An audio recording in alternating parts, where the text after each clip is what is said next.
What if the most feared place on Earth isn't a modern mystery? What if ships were vanishing there? 2,000 years before we even had the technology to map it? What if the ancients didn't just know about the Bermuda Triangle? They were afraid of it. We talk about the Bermuda Triangle, it's a 20th century problem. Plane disappears. Ship goes dark. Compass spins wildly. Coast Guard finds nothing. We log it, we debate it, we move on. But here's what almost nobody talks about. The fear didn't start with Flight 19 in 1945. It didn't start with the USS Cyclops in 1918. It didn't start with any of the cases you've read about online at 2. It started in an age when men carved their fears into stone. The Caribbean Sea, the Gulf of Mexico, the western edge of the North Atlantic. This stretch of water was not unknown to ancient civilizations. It was known, intimately, and in some records it was described in ways that should make your skin crawl. Not because of what they found there, because of what they never found, of who never came back. Let's start with something concrete. Christopher Columbus, 1492. He's crossing the Atlantic, entering what we now call the Bermuda Triangle region. His crew is already terrified of falling off the edge of the world. And then his compass starts behaving strangely. The needle drifts. It stops pointing true north. Columbus records this in his journal, and here's the disturbing part. He hides it from his crew. Because he knows, if they find out the compass is broken, they mutiny. They go home, everything ends. But Columbus was no fool. He'd studied maps, ancient Phoenician maps, Arab navigation charts. He knew the accounts of sailors who had pushed into those western waters centuries before him, and some of those sailors simply stopped sending reports. Now, was that because of storms? Primitive navigation? Probably, right? Maybe. But here's where it gets strange. The ancient Phoenicians, arguably the greatest maritime civilization before the Greeks, sailed extensively through the Mediterranean and beyond. Some historians believe they reached the Americas long before Columbus. There's evidence, inscriptions in Brazil, coins found in Venezuela, and then nothing. Trade routes that should have flourished simply ceased, like a signal cutting to static. The ancient Greeks had a word, pontos xenos. The inhospitable sea, they used it for the Black Sea. But ancient mariners applied similar language to waters in the far west, the ocean beyond the Pillars of Hercules. What we now call the Strait of Gibraltar was described not as dangerous, it was described as wrong. A place where the rules changed, where the sky behaved differently, where your mind played tricks. Plato wrote about a civilization called Atlantis that sank beneath the Atlantic Ocean. Scholars have debated for centuries whether Atlantis was real, metaphor, myth.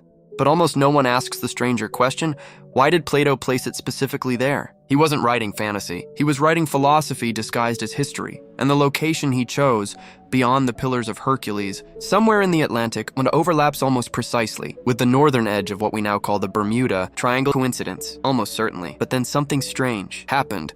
Archaeologists began pulling anomalies from the ocean floor in that region. Off the coast of the Bahamas, strange underwater stone formations, the Bimini Road. Massive, flat limestone blocks arranged in a J-shaped formation, almost geometrically precise. Scientists debate whether it's natural or artificial, but the date of formation, estimated by some researchers, places it at around 10,000 to 12,000 years ago. Roughly the same era. Plato described Atlantis sinking. I'm not telling you Atlantis was real. I'm telling you the timeline refuses to behave. Politely, here's what genuinely unsettles historians who study ancient maritime culture. Multiple civilizations with no contact with each other, independently developed myths about a cursed Western Ocean. The Aztecs believed a great civilization had been swallowed by water to the east. Ancient Mayan texts reference a dark sea where ancestors perished. West African oral traditions speak of ships that sailed eastward and vanished, which, depending on wind currents, would have placed them directly in the triangle. These aren't copies of each other. These are independent data points.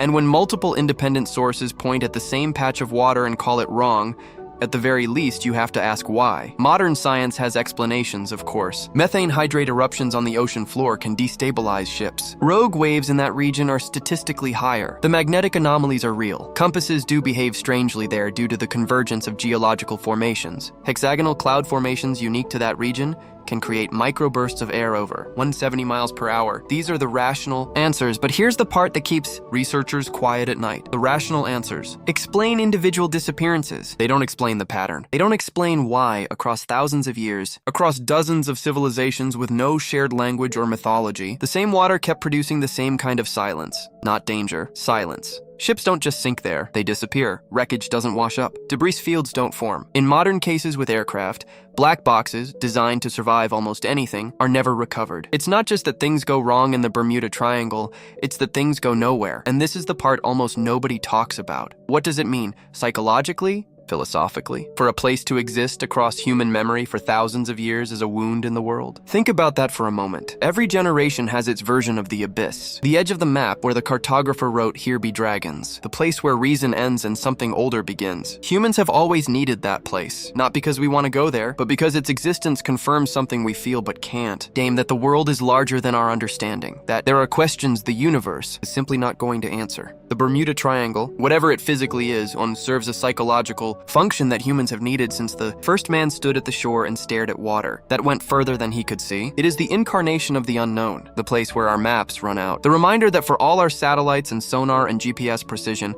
something out there is still keeping its secrets. The ancients didn't need scientists to validate their fear. They just needed to watch the ocean long enough. And the ocean taught them the same lesson it teaches every civilization that gets too close. Some doors don't open from the outside. Here's what I think the ancient world understood, that we've almost forgotten. The Bermuda Triangle was never really about the triangle. It was about the limit, the edge, the moment where human confidence meets something that doesn't flinch. Every civilization that mapped the stars, built the ships, and pushed into the unknown eventually came to a place that pushed back. And that place, in mythology and navigation charts and whispered stories passed from captain to captain across centuries, was always there, always west, always waiting. We look at it now with radar and research vessels and oceanographic studies, and we feel slightly embarrassed by the fear. We label it mass hysteria. We call it coincidence and statistical noise and geographic bad luck. But maybe the ancient sailors were braver than us. Maybe it takes more courage to sail towards something you believe is genuinely wrong than to sail towards something you've categorized and explained and archived in a database. They didn't know why it happened. They just knew it did. And here's the thought that will follow you. The places that have been feared the longest, across the most cultures, across the deepest stretches of time, tend not to be random. Fear is ancient data, and when that data points consistently at the same coordinates for 10,000 years, maybe the real question isn't what happened to the ships. Maybe the real question is, what did the ocean see in us that made it decide we shouldn't pass?